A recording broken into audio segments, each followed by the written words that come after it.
Hi, everyone. We're going to get started in just a few minutes.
Angela, can you hear me?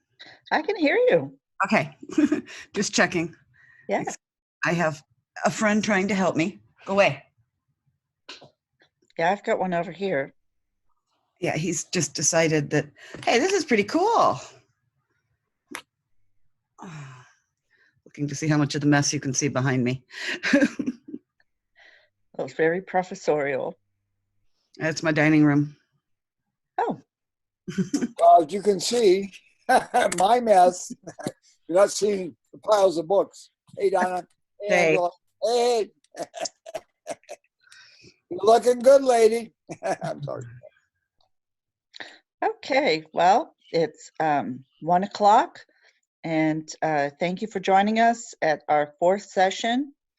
And thank you very much to Dr. Donna Wakefield for sharing her expertise with us. I'm really excited about this. Just a quick note of housekeeping. If you're not aware of how to use Zoom, please mute unless you're talking. And don't worry if you don't know how to do that, I will do that. So again, this is faculty from the National College of Education, National Louis University. Okay, I guess that means it's my turn. It is. Please share and welcome again. Thank you so much. Hi, everyone. As she said, I'm Donna Wakefield. I'm in the special education program here at National Louis and have a thing for technology and meeting the needs of all learners. So I think that's why Angela asked me to be part of this. So let's go ahead and show you what I have. I have not shared my presentation as of yet. Is that okay? All right. That's fine. So we will be sharing the presentation to registered. All right. But only to folks that have registered and in a view format. Good. Okay. We'll talk about that. Okay. So here we are. Come on. Why am I not? There I am. All right. So for those of you who don't know me, I am from the special education program and I do a lot with technology. I am a Google certified trainer and I am an ISTE certified educator as well as an Apple teacher. So I am an Apple person way down deep from way back when Macintoshes first came out. So that gives you a little bit. What we're going to do today is look at universal design, how it fits in with the learning sciences, and then we're going to look at some of the tools that are in G Suite for Education that will help support UDL and students so that all students can be successful. The UDL definition that I go with came from the Higher Ed Equal Opportunity Act of 2008, which I don't think a lot of people realized that's the big definition and where it came from, and that it is a valid framework to provide flexibility in the way we present information, in the way students respond, and the way students are engaged. So we're trying to get the way information goes in, the way students work with it, and the way they give back what they know. And the whole idea is to reduce barriers in education so that everybody can be successful. In the Every Student Succeeds Act, which is the newest version of the federal law, the iteration before was No Child Left Behind. UDL is embedded throughout. It uses that definition we just looked at, and specifically, state plans have to address UDL, assessment and accountability are to address UDL, comprehensive literacy instruction should consider UDL, and the use of funds for student support and academic enrichments should address UDL. And a lot of people don't realize that it is embedded throughout the Every Student Succeeds Act. So there's a reason to learn about this and to incorporate it. When I look at everything I have learned about learning sciences, I know there are 3 major areas. And the first is learner variation. And we look at learner characteristics, age, gender, but I also want to bring in learning preferences and learning needs, how students learn best, how they feel they learn best, and also what's going to help them succeed, as well as the social emotional ideas that we need to think about. Looking at cognition and learning, we look at the instructional strategies that are from the sciences, and UDL is completely based on a lot of research. I'll give you those references at the end. And it's really good practice. And it is a design science. We're using evidence-based strategies. We're looking at different learning environments and how students learn best, and learning design with digital tools and technology. And you're going to, because we're doing G Suite, obviously we're looking at technologies. A lot of people ask, what's the difference between differentiation and universal design? And differentiation, you have your lesson, you look at what you're going to teach, and then you differentiate for specific student needs. In universal design for learning, as you design your lesson, you think about meeting the needs of students in all areas and design your lessons that way. And if you're using the concept of universal design, you shouldn't have to make as many adaptations, accommodations, or modifications. Does that make sense to everyone? I unfortunately have hidden the. I'm monitoring Okay, you'll let chat. me know. Good, you'll let me know. Yeah. Cool. Come on. All right, come on back. All right. Oh, why do we use Google? Over 80 million students and teachers are using the actual Google Suite apps that we're going to look at. And over 40 million students or teachers are using Google Classroom. It's easy to use. It's free. It allows for collaboration. It works on any platform. So it's accessible to all. It's just very, very useful. And I think really for a lot of people, the biggest thing is that it is free. When we look at universal design, now we're going to do a quick little thing about universal design here. Sorry, I'm moving something. I said we were going to talk about, when we looked at universal design, we were going to look at input, working with, and then output. So engagement, the why of learning, how we can provide interest, how we can build on that, and how we can internalize it. And we're looking for students to make students purposeful and motivated. We are actually going to go through all of these, don't worry. The multiple means of representation, the way we're getting information into people. How can we do it? So different ways for perception, looking at what we need to address for language and symbols.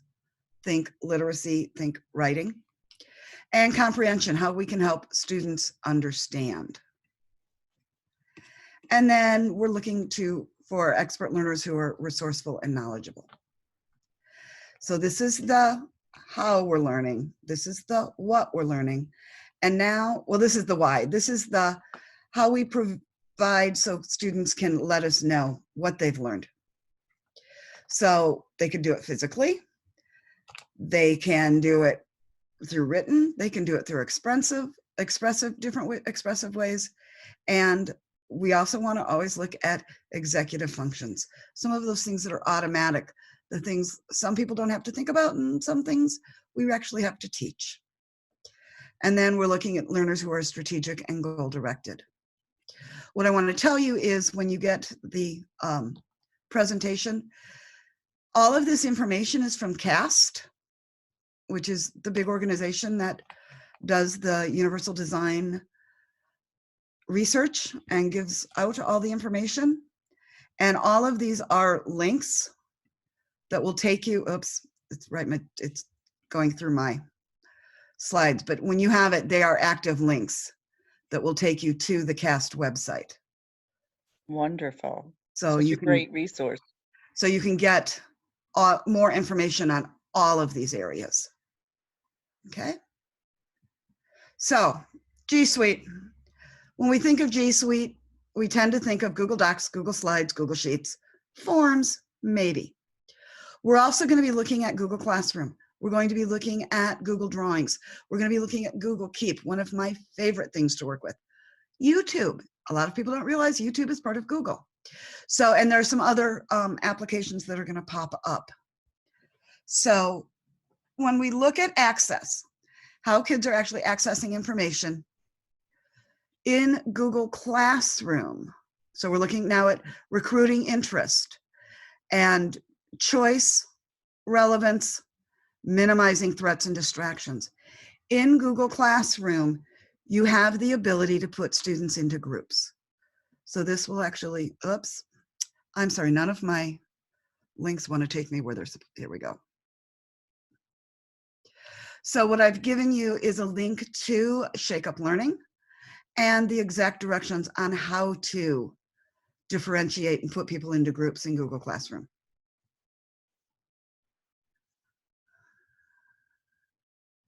And so back to this. And then also how to make interest groups, how to find out what kids are interested in and group them together. You know that you work better when people have some of the same interests you do. You know, I've learned more about learning sciences from Angela. And so she's kind of sucked me in, and now I'm part of her interest group. I don't know if she's laughing at that or not. Yes, I am. And is that how you would say it, that you've sucked me in? Yes, I think that you've embraced it fully, and as your presentation is showing. All right, Google Slides. And I just want to make a little pitch for Google Slides. A lot of people think Google and they go to Google Docs. Google Slides is the workhorse. Google Slides is the first thing to think about using with kids. It's the first thing I think about doing anything in. Obviously my presentation's in Google Slides, but also different ways kids can work and gather information. You can so easily put things in Google Slides, and you don't have the problem with moving things around from page to page because it stays on the slide. And collaboration. Again, this is going to take us out to Alice Keeler. Things that we can do to collaborate. And the idea of using Google Slides for collaboration is that if you've ever been in a Google Doc and working with other people and you're typing and somebody else is typing above you, things start moving on you. Doesn't happen when you're collaborating in Google Slides. Just makes it a little easier to get around. And you can do, I know a lot of people say they want Google Docs because they can have the table of contents. Well, your slides become your table of contents. So that if you're doing a report on something, one slide, if you're doing endangered animals, one slide can be habitat, one slide can be diet, one slide can be why it's an endangered animal. And all of that information is each on a slide rather than a section of a document. Choice boards, giving kids voice. And I see somebody's in chat. Is it something I need to know? Melissa is sharing that she uses them for her kindergartners and make slides of basic skills and learn how to read, require them to read sight words. Sight words, slides are great for sight words.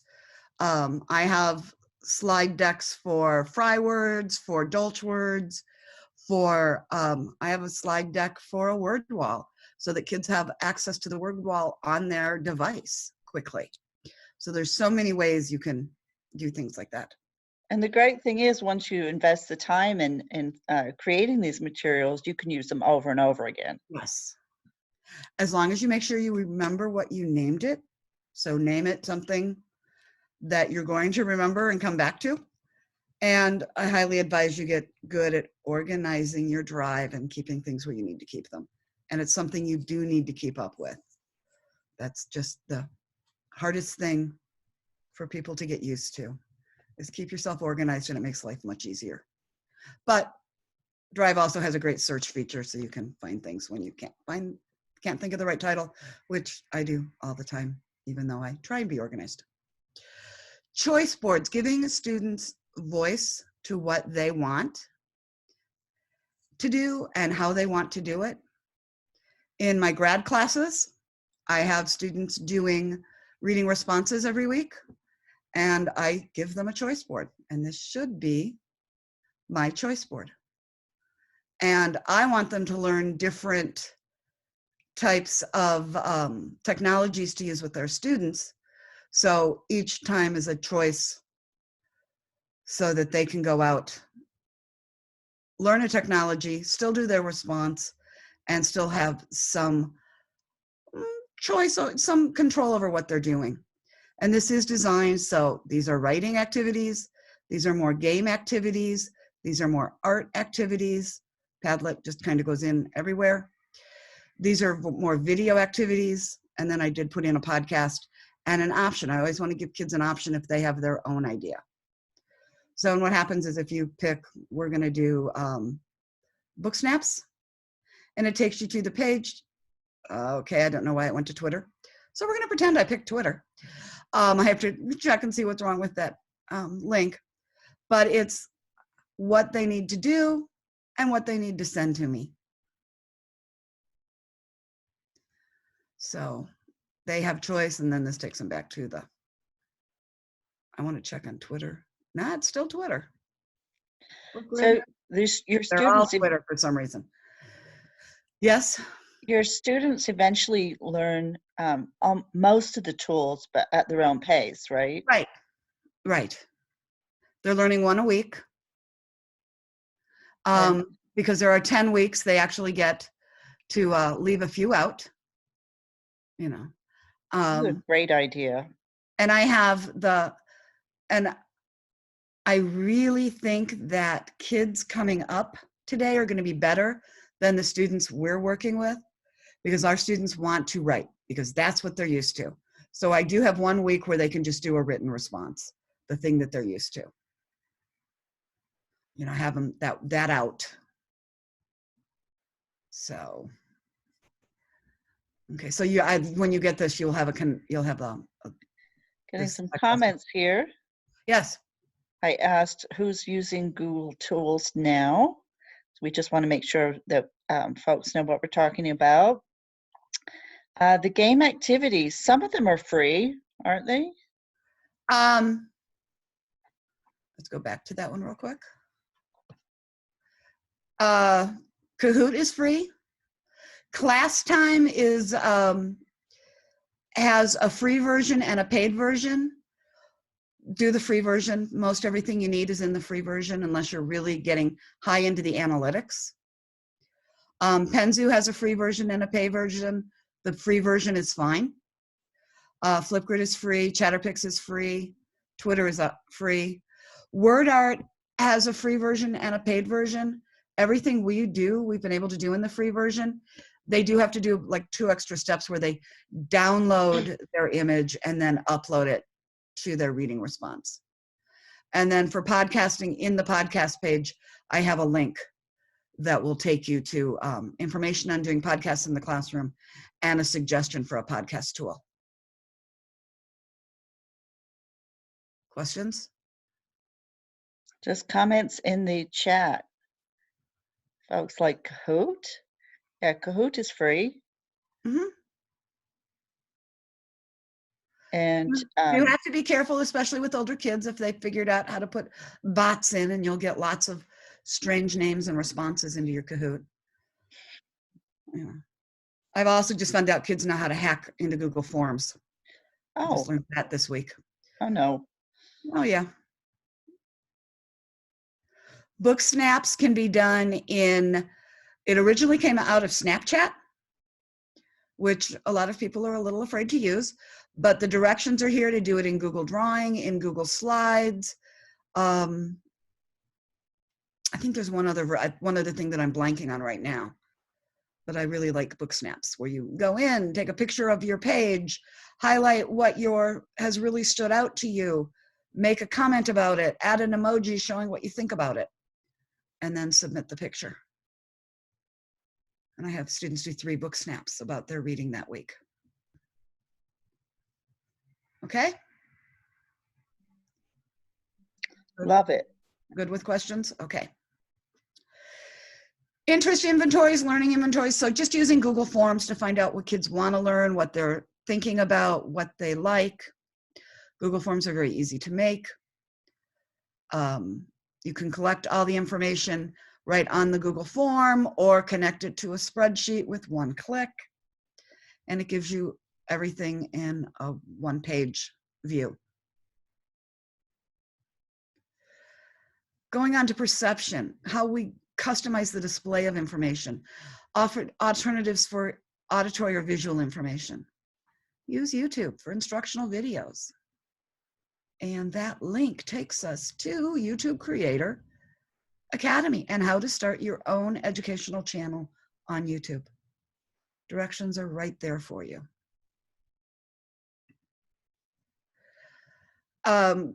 Google Docs, typing. I admit I do not know how to type. I can get by, obviously, but I never took a typing class. Told my dad way back in the early 70s when I was in high school that I wasn't going to be a secretary, and only secretaries needed to know how to type. It was one of the biggest fights we ever had. He was right. But there are options. You can, in Google Docs, there's a microphone and you can just talk. In fact, in Google Docs and in Google Keeps, there are microphones. Google Slides, no microphone in the actual slide. There is a microphone for speaker notes. So you can have students dictate into speaker notes and then copy and paste into their slide. Or there are extensions that will let you type into slides. So the link we have has the directions on how to use. And it gives you some of the voice commands like new line, new paragraph, period, the things you can say. Hyperdocs. Hyperdocs are, and this is going to take you right to the Hyperdoc website. Hyperdocs are not web quests. They are not just pages with with hyperlinks in them. They are documents that are full on lessons or units where students are learning, students are collaborating, and students are documenting and reflecting on their work right in the document, or connected to a Flipgrid or a Padlet or some other type of tool that you're using. There are hyperdocs for lots and lots of things. I want to say everything, but I keep seeing people ask for different hyperdocs.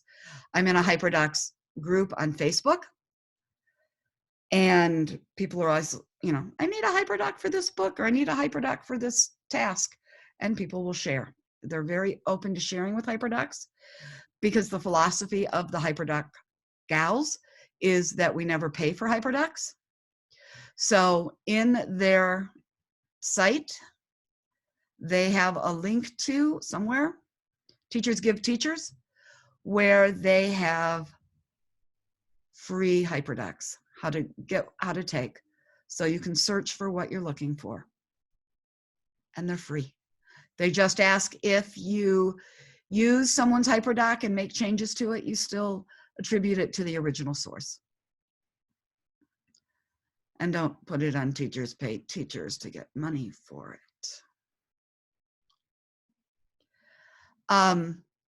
Visual supports.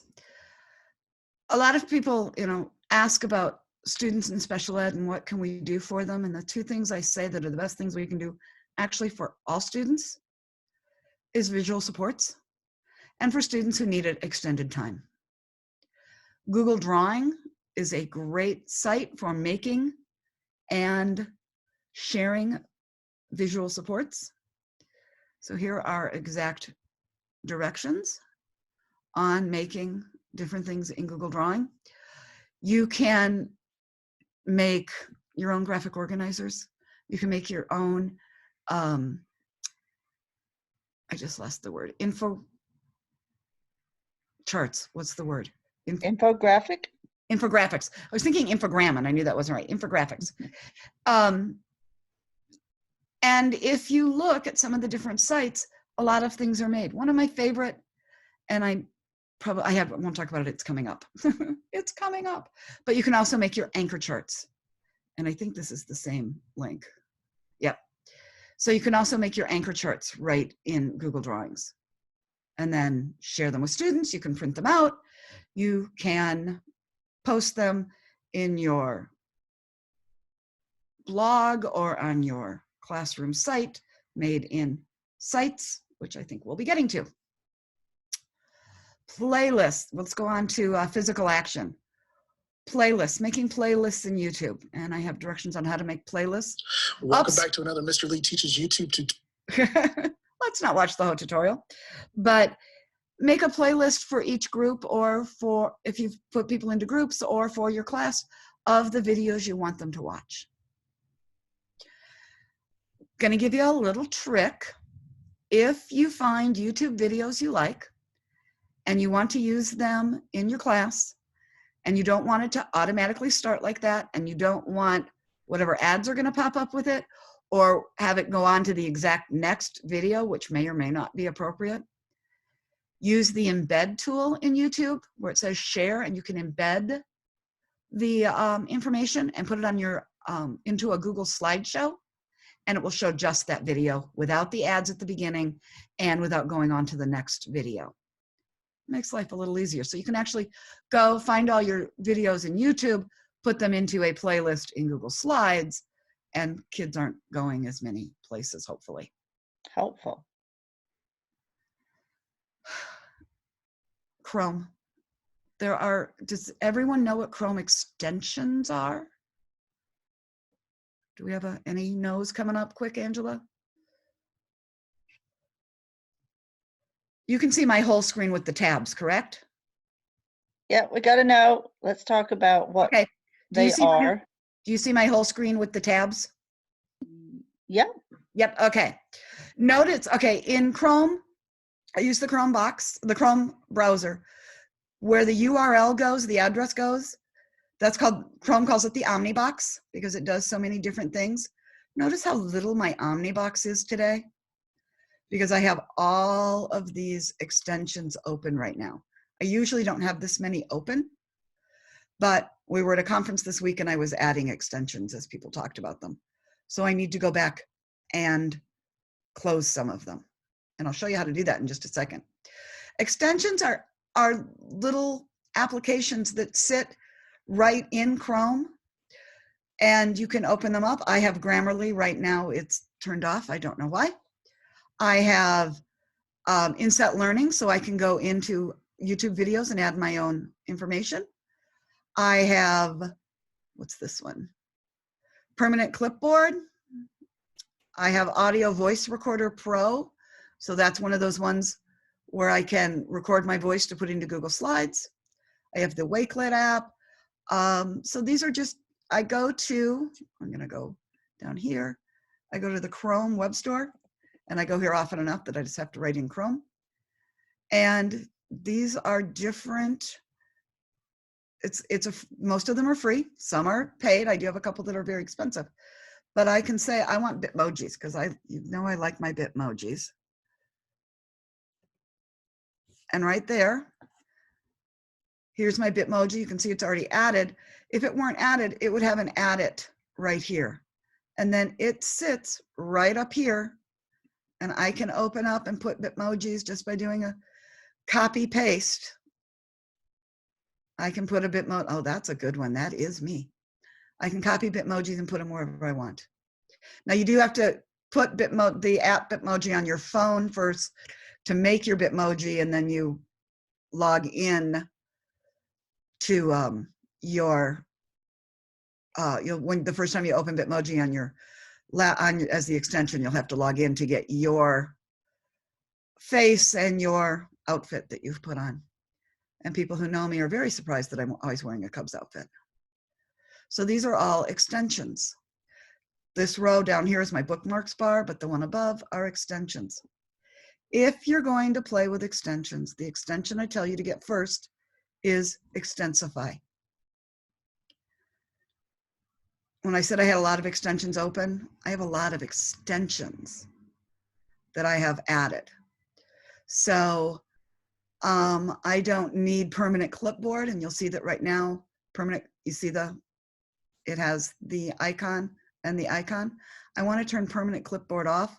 I just click on it, it's gone. I still have it in my library, I'm just not using it. So if I want to turn off Loom Video Recorder, it's gone. And you'll notice that as I turn these off, my Omnibox is getting larger. I want to turn it back on. I want the PDF reader. I click on it and now it's there. So it's just an easy way to turn them on and off. So I do suggest you get Extensify. And then you have control over what's here and what you see. Questions about any extensions or Extensify or getting extensions? The two that I have up here that do cost money, I have Snap and Read, which is a special education geared writing and reading app, and Read and Write. Read and Write is free for teachers. We have to pay for it for kids. So those are the only two I have on here. I've got a question about TikTok. TikTok, yes. Is anybody using it? Is anybody? I know that we have somebody here at the university who's given her students the option of using it to make short videos in class. I've avoided it, but I think I'm going to get a lesson on it very quickly. I know one of the teenagers I work with has over 800,000 followers on TikTok. So I have to find out. And he's a comedy person. So he's not doing anything really bizarre, but comedy things. So I see people popping up. Is anybody using TikTok?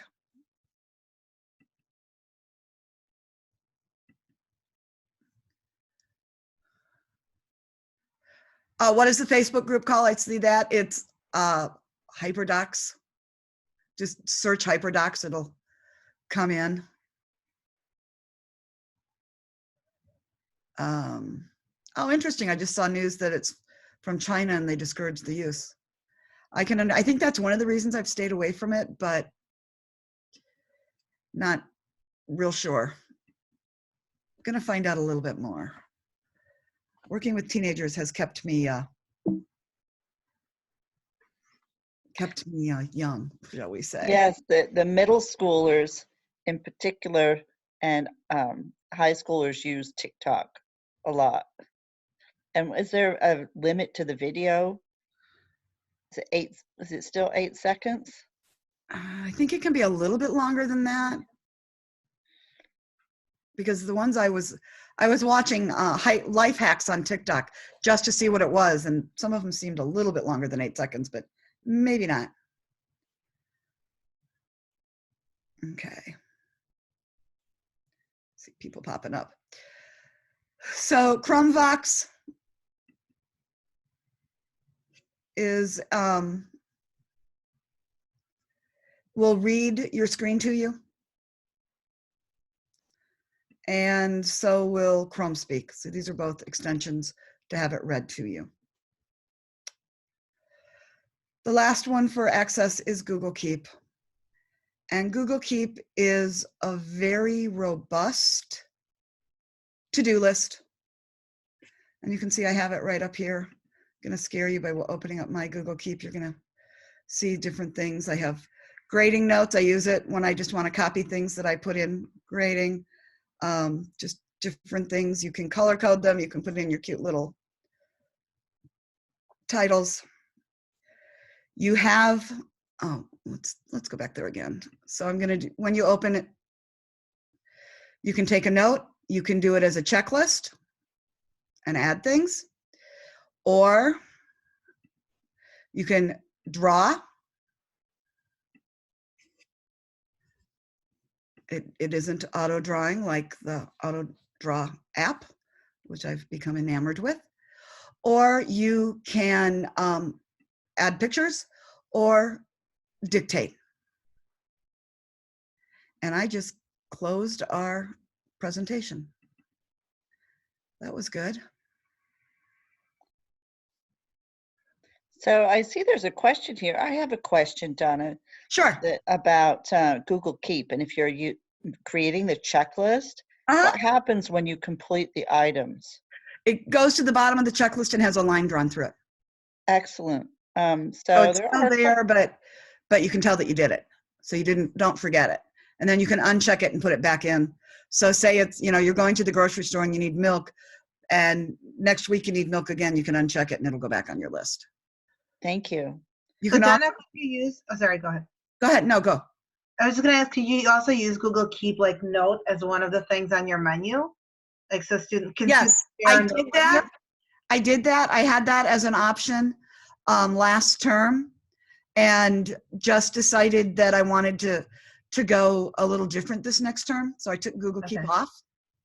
But it wasn't. I love the idea that you can do text, you can do drawing, like so they can okay. But it is a good option for that menu. Yes.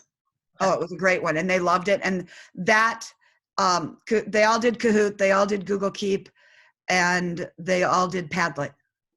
Have you ever had anybody like resist getting a Gmail or something like that? No. Okay. Because you would need a Gmail. You need a Gmail, and I have it as one of the first tasks, and I tell them to get a private Gmail, not to use a school Gmail. Right. Some things are blocked by their school. If it's from the outside the domain, they may not be able to see things that I share. And also because they are creating things in their G Suite account, when they leave the school, it stays in that account. But if they've done it in a private account, it stays with them. So I tell them to start with a private account. Mm-hmm. Yeah, and then share things with me. And we have a couple of other questions here. Is now a good time to stop for these, or would you like to get through some? Go ahead. No. So how does Google Keep interplay with other Google features? I think you've answered that kind of seamlessly. It actually, when you open up here, the Explore tool, if you look at the far right-hand menu, Google Keep is one of them. so that when I'm grading, and I hit comments, I can open up Google Keep and just pull things over into comments. So those comments that you make over and over and over to students, where's your citation? That type of thing. Or I really like the way you did this. Could you add more? Those comments I have in a Google Keep in a list, and I just pull them in.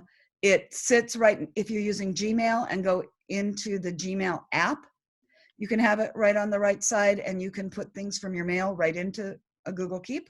Oh, If you add the Google Keep Chrome extension, you can just hit add to keep. So if you're looking at websites and you want to remember them, click add to keep, and it gives you a list of things you've visited. It's a great place for keeping notes when kids are doing research, for making an outline to work off of, and then it sits next to their document or their slides. So you can share it. It's got collaboration so that, I think the classic one I hear most people talk about is the shopping list. So that whoever you're shopping with can check when they go into the store and go, oh, we need milk at home, or we need bread at home. uh-huh. And you can also set reminders in Google Keep by time or by location. It has GPS built into it, so that as you walk by the grocery store, you can have a reminder pop up, get milk. Or when you walk into school in the morning, a reminder can pop up, do your copying, or whatever, you talk to so-and-so. So those, you can have a virtual person tapping you on the shoulder all the time, which I use that sometimes. I mean, I have certain things I have reminders for set up. Yeah. Yeah, it's really nice for accountability. I have it for like things I need to get done, and then or like things that are on my bucket list, and then I share it with a few friends, and then they can check in and be like, hey, you said this year you're finally going to learn how to blah blah blah. Did you do that? Okay, and then Alex, I see you have the question about something about Pinterest Pearl trees. They don't actually, I mean, Keep would be similar. I'm going to tell you to look at Wakelet. Okay. I think that's really the best tool out there now for curating any type of information. So it's websites, it's documents, it's photos, it's videos. Since you can put Flipgrid right into it, it's just so robust and so easy to use. And yeah, you almost got to see it a couple weeks ago. So we have another question or two, but I'd like us to Move keep on? moving Okay. on, if that's okay, because That's you've got a. So let's see, we did build, internalize. So let's look at the Google Keep checklists and making checklists for keeping us on task. So 10 ways you can stream life at school, and it is making checklists, giving kids a checklist for what needs to be done for their project. You can add comments from Keep. As I said, you can just see how he just pulls it right over. Just grab it and pull it. It's right there. You can take pictures of things, whiteboard notes, things you've written. And if it does a pretty good job of converting handwriting to text, if it's linear. If it's across like this, if you start getting into columns, it gets a little confused.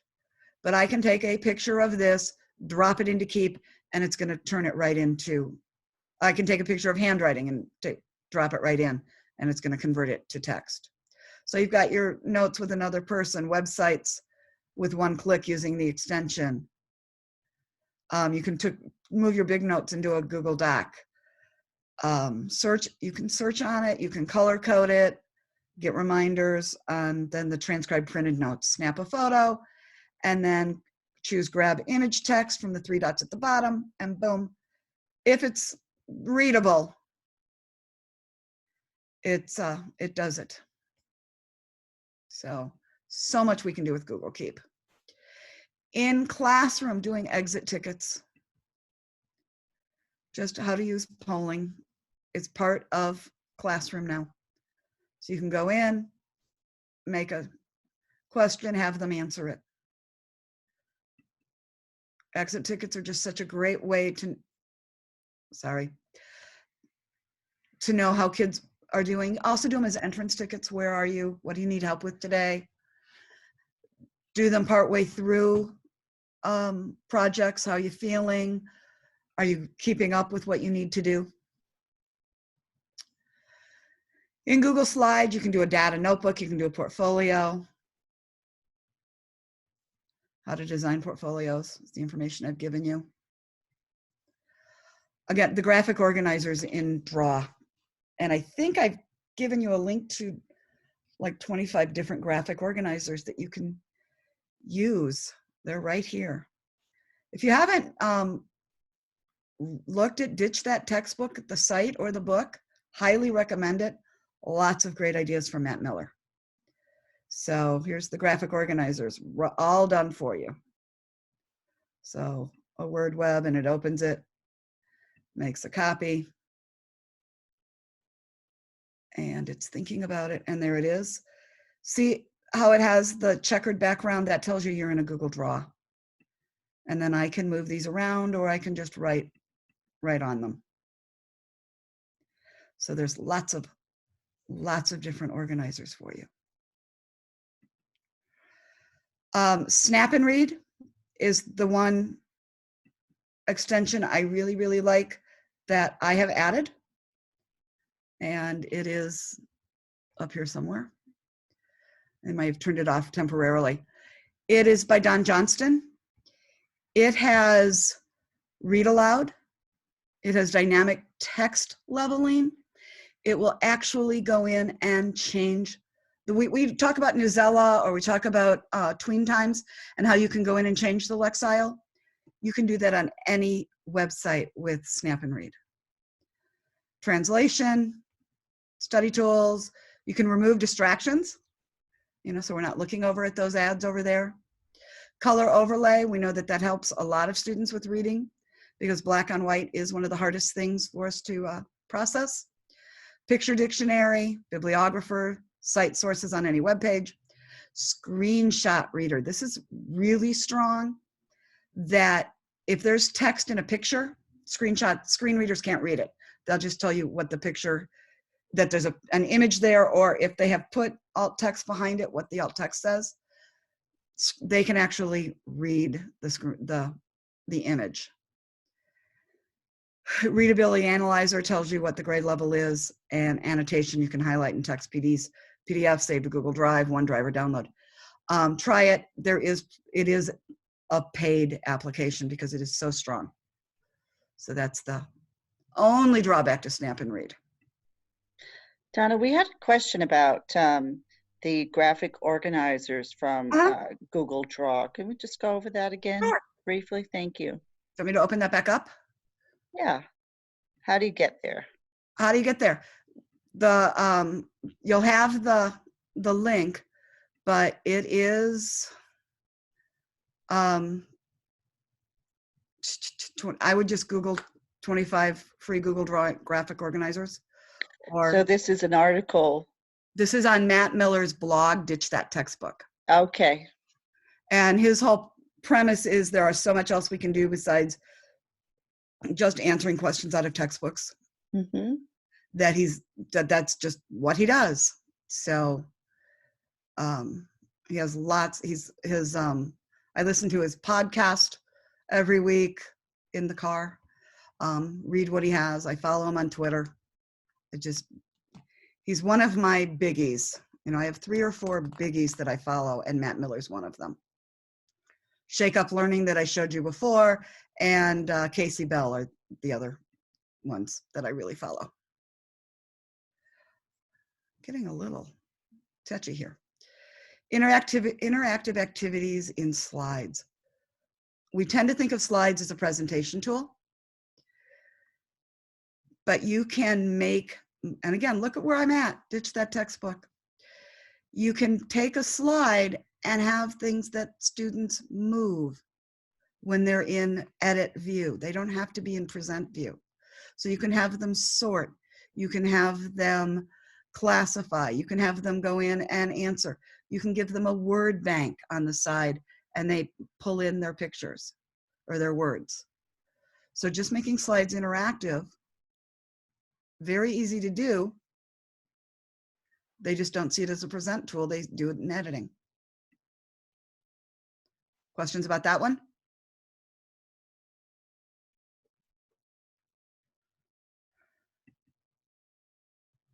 Let me see, chat.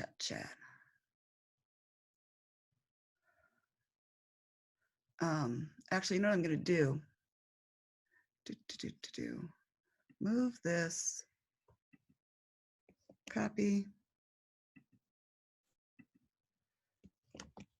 There you are, there's the link for the, it says 15 free Google organizers and it's up to 25. So you can tell that he keeps adding to it. Is that helpful? Yes, thank you. Okay, if there's anything else, just let me know. I can do that. Very good. Okay. Going into executive functionings, keeping yourself organized. I'm sure there's the person out there who's perfectly organized and never has to think about it. I do. I have to think about it. One of the things you can do with an assignment notebook is you can make, or with a Google Calendar, is you can make it an assignment notebook. And kids don't have to carry around the notebook. They've got it electronically. So they don't lose it. It doesn't get misplaced. It's just an easy thing to do. And here are the directions on how to make it an assignment notebook. The other thing you can do is send out assignments and things in your Google Calendar for the classroom. So taking notes. I feel like I've missed a page, have I? Did I skip? I think we skipped build, but I Okay, didn't we'll go back realize that until just we now. were internalized, and I was looking at, so we've got Okay, we'll go build, back to build. So, internalize, and oh, I have to go fast. I've only got 10 minutes. So collaborative notes in docs working together. Self-reflection in forms where you can have kids tell you how they're doing, what they're thinking. All right, let's go back to build. So you can do goal setting and you can do feedback in Google Docs using the comments on the side. Google Slides, I've given you directions on how to start a student book club in Classroom, which fascinates me. I've also given you the link to how to do Google badges, or how to do badges in your classroom. You know, it's a great, we all kind of like, I mean, you saw the beginning of my slide. I've got all my badges up there. Kind of, you know, makes you feel good. Google Translate, let's go back, language and symbols. Translate, the fact that you can translate to different languages. So for small math intervention groups, I would definitely look at the goal setting, the feedback. A lot of these tools would work for math intervention. And actually, Mary, if you'll email me at the end, I'll send you the link to a different presentation that may give you some ideas. And that's specifically, that's the one on differentiation in Google. The Explore tool. If you've been in, am I getting a doc? Nope. So I'm going here. New. Google Doc. When you open up Docs, you have this little plus sign right here. There's your Explore tool. Now you can see I've got my calendar right here. I've got my Google Keep right here, and I've got notes right here. But I can search in my docs, or I can search the web. And I know this will surprise you if I search for baseball. And oh, look. Donna, I'm trying to get the the Zoom picture out of the way so that we could see. That one? Okay, so you said you were Okay. showing us Okay. where everything was? So here's my Right. Google Doc, right? You see my Google Doc, just my plain doc with the chat over here on the side? Yep. Down here under Grammarly, there's a little plus sign, a star, something, and it says explore. When I open that, I can now search the web right inside my doc or inside where I'm working. Cubs baseball. And it's going to take me, oh, here's the Cubs site. If I look up here, these next to web results, these three little things, I get to decide if I'm citing it, if I want MLA, APA, or Chicago. So I'm going to put this over here. And when I cite it, it puts it as a footnote right there in APA. If I want images, most of these you do have to check, but most of these are can be used without any type of repercussion. They're copyright eligible is how I put it. So, and what's also nice is, let me move the chat guy, is, okay, I'm off of it, but if I click on it, here's where it came from. It gives me my source.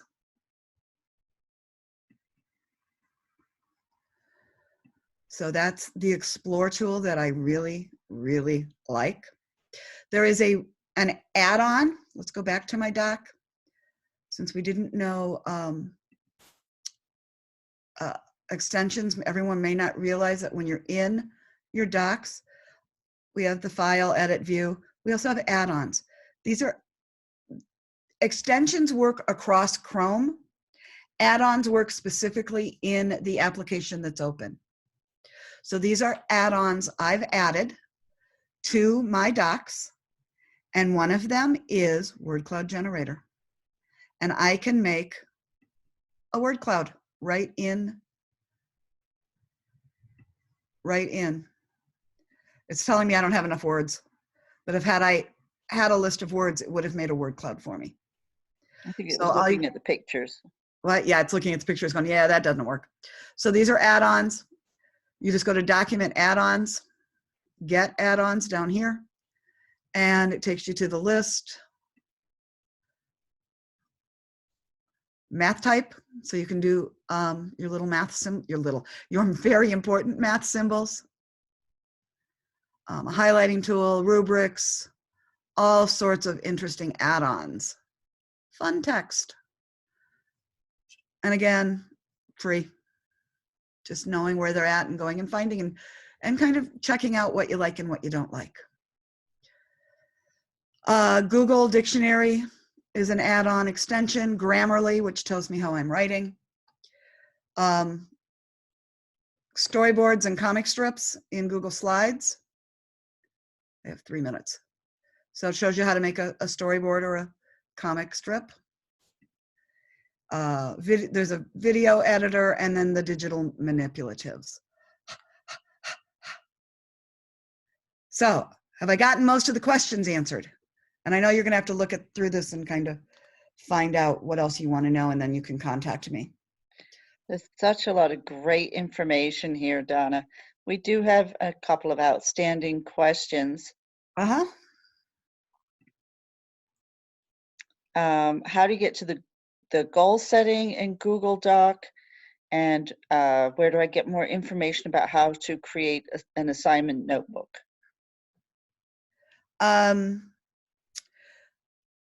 Okay. You're going to share this with them, correct?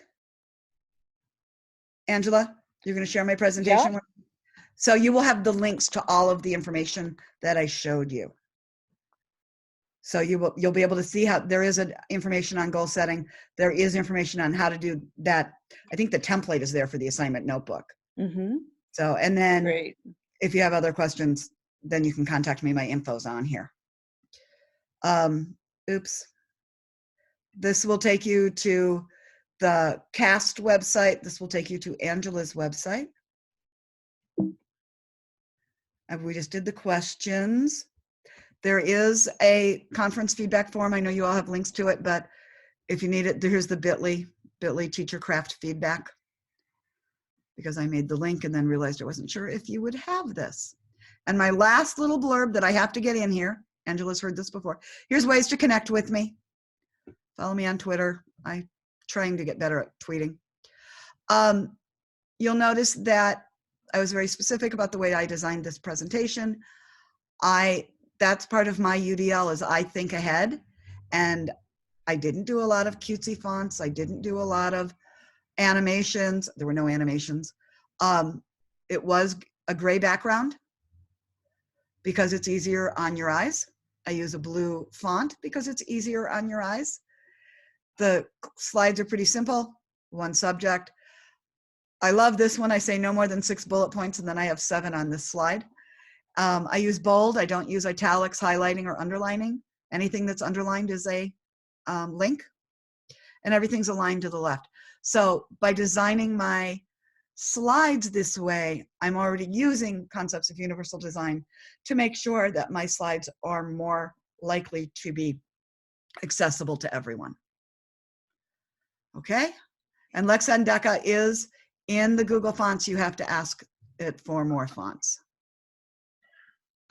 Donna, can you pop the bit.ly link in the chat so we can all just go there right now instead of trying to figure out where it is? Yep. Thank you. And that's not for this presentation. That's for the Evaluation? Thank you. Thank you. Right. No, that's what I'm talking about. Yeah. Right. Okay. Yeah.